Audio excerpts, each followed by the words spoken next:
کبھی سوچا ہے کہ ہماری تقدیر اور آسمان کے ستاروں میں کوئی تعلق ہو سکتا ہے؟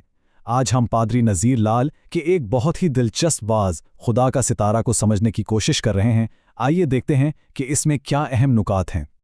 واز کا آغاز ہی ایک بہت ہی بڑے دعوے سے ہوتا ہے جو حضرت مریم کے منفرد مقام کے بارے میں ہے۔ کہا یہ گیا ہے کہ وہ تاریخ کی واحد خاتون ہیں جنہیں کسی فرشتے نے آ کر باقاعدہ سلام کیا ہو۔ تو آخر فرشتوں کا یہ سلام اتنا خاص کیوں تھا؟ واز کے مطابق یہ تاریخ کی ایک بالکل منفرد ملاقات تھی جو پہلے کبھی نہیں ہوئی تھی۔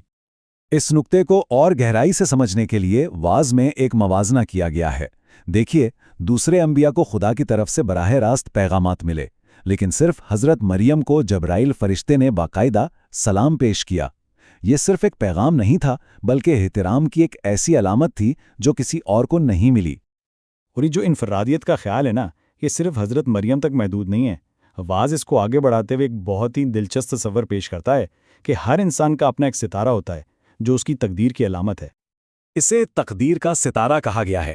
یہ صرف آسمان پر ایک چمکتا ہوا نقطہ نہیں بلکہ ہر شخص کی پیدائش سے بھی پہلے خدا کی طرف سے بنایا گیا ایک روحانی خاکہ ہے جس میں اس کی پوری زندگی کا نقشہ موجود ہوتا ہے۔ تو سوال یہ ہے کہ اس ستارے میں ہوتا کیا ہے؟ وضی کے مطابق اس میں سب کچھ ہے۔ ایک شخص کی خوبیاں، اس کی ممکنہ خامیاں، اس کا مقام، اس کی پوری تقدیر اور یہاں تک کہ اس کا خاندانی پس منظر بھی۔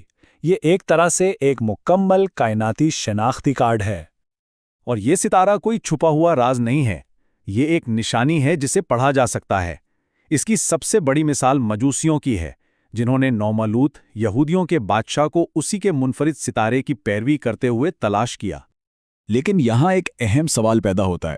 اگر خدا ہر انسان کے لیے اتنی تفصیل سے ایک ستارہ بناتا ہے تو پھر انسان اور خدا کے درمیان یہ دوری کیوں ہے؟ واز کے مطابق ایک بنیادی مسئلہ ہے جو اس علیحدگی کی وجہ بنتا ہے۔ یہ ایک بہت ہی اہم سوال ہے۔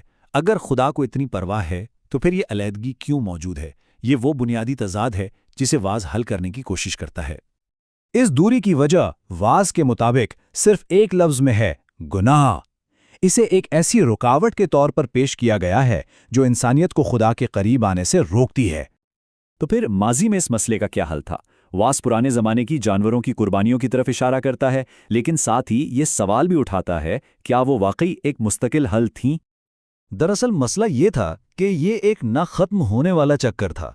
انسان گناہ کرتا، قربانی دیتا اور کچھ وقت کے لیے پاک ہو جاتا، لیکن پھر وہ دوبارہ گناہ میں پڑ جاتا اور یہ سلسلہ بس چلتا ہی رہتا تھا۔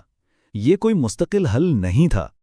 چونکہ پرانی قربانیوں کا نظام کام نہیں کر رہا تھا، واز ایک نئے اور حتمی حل کی طرف اشارہ کرتا ہے، ایک ابدی بادشاہ جو اس چکر کو ہمیشہ کے لیے توڑ دے گا۔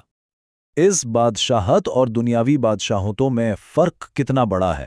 واز کے مطابق حضرت عیسیٰ کی میراث 2000 سال سے زیادہ عرصے سے قائم ہے، ایک ایسی مدت جو کسی بھی زمینی حکمران کے دور سے کہیں زیادہ ہے۔ یہاں فرق بالکل صاف نظر آتا ہے۔ دنیاوی بادشاہوں کی حکومت محدود ہوتی ہے، ان کی طاقت موت کے ساتھ ختم ہو جاتی ہے اور وقت کے ساتھ ان کی میراث مٹ جاتی ہے۔ اس کے برعکس واز میں پیش کیا گیا ابدی بادشاہ ہمیشہ حکومت کرتا ہے، اس کی بادشاہی کا کوئی اختتام نہیں اور اس کی میراث دائمی ہے۔ تو آخر اس ہمیشہ رہنے والی بادشاہت کا حتمی مقصد کیا ہے؟ واز کا اختتام ایک دعوت پر ہوتا ہے، ایک ایسی ابدیت کی دعوت جہاں انسانیت کو سکون مل سکے۔